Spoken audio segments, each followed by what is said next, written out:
मित्रांनो नमस्कार. हा आपला खोडव्याचा ऊस आहे 86-032.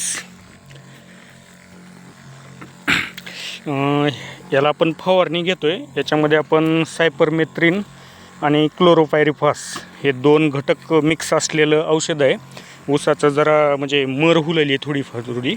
आता ह्याच्यात प्रामुख्याने मर व्हायचं कारण काय असतं माहिती आहे का? ह्या पोग्यामध्ये आहे ना एक ते पंकाडे फिरतात बघा, तुम्ही लक्ष करा. ते पंकाडे आहेत ना या पोग्यामध्ये जाऊन आहे ना त्यांची विष्ठा घालतात त्याच्यामध्ये, आणि त्याच्यामध्ये मग एक आळी तयार होते.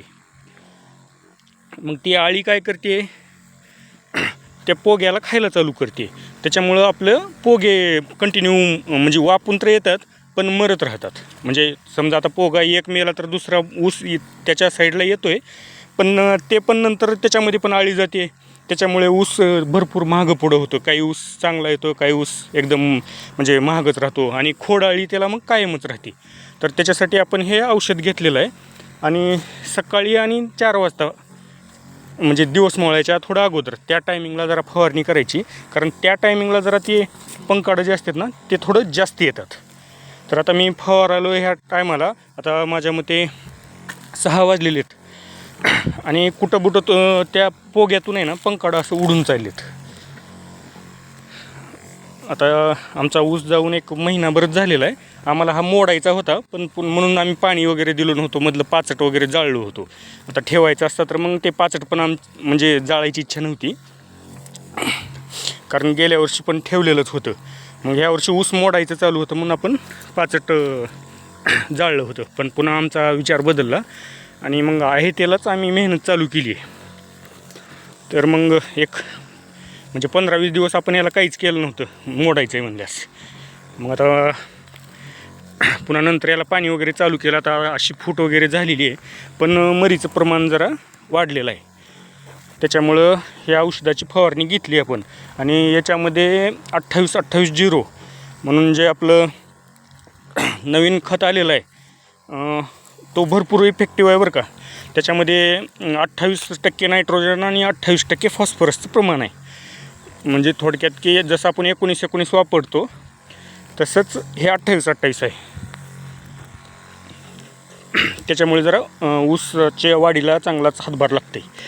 जे काम 19-19 करते ना त्याच्यापेक्षा हे दुपटीनं काम करते.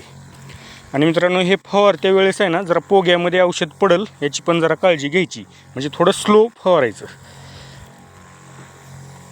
आणि आता एवढ्या फवारणीवर अजून आपण 10-12 दिवसांनी एक फवारणी घ्यायची. आता नेक्स्ट टाईम अजून वेगवेगळे घटक वापरणार आहे आपण. कारण कसं आहे, सुरुवातीला लहान आहे ऊस, तोपर्यंत जेवढा आपण सांभाळ करू ना तेवढा फरक पुन्हा नंतर पडतो. कारण मोठा ऊस झाल्याच्या नंतर मेहनत आपण ऊसामध्ये करू शकत नाही. आणि विशेष करून हे 86मध्ये जे आहे ना हे मरीचं प्रमाण असतंच. सध्या आता फेब्रुवारी पण संपला आहे, म्हणजे उन्हाचं प्रमाण चालू आहे, तरी पण समजा ह्याला आटोक्यात आणलं तर येते हे आरामात. आणि आजपर्यंत 86ला पर्यायी असा ऊस तर एवढा काही निघालेला नाही. तसे नावाला भरपूर आहेत, पण टनेजचं जे रेकॉर्ड आहे ते आजपर्यंतसुद्धा 86च्या ऐवजी दुसरं कोणच मोडू शकलेलं नाही.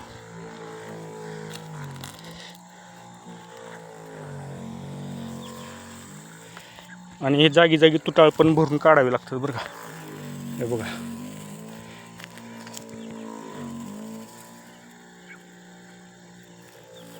हे जरा असं सरळ बघितलं ना मग भरपूर दाट वाटते, आणि मग हे का असं बघितलं ना थोडं म्हणजे गॅप वाटते. आता फुटायला चालू झाले.